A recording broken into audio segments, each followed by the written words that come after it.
nagpa-check up ito ko ganiha sa district Damolog. Sus mao gyud akong pagsud nga nagtuay-tuay. Di atake nahadlok ni nung ko nilakaw na lang og balik.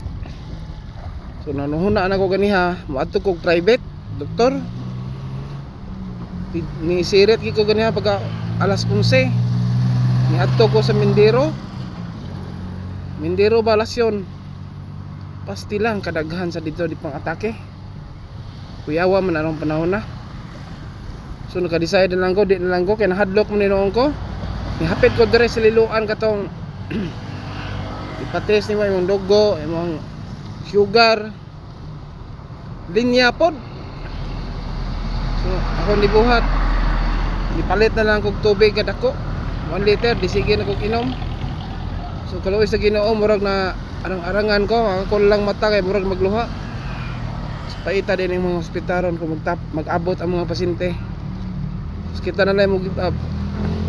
Perte man dagana nya. Tan-on ako, madada pa man ako nya ang uban di na mada. So maluoy jud ko. So batse na lang ko, balik na sa kusage. So thank you guys. Unta matugunan ni ato mga hospital.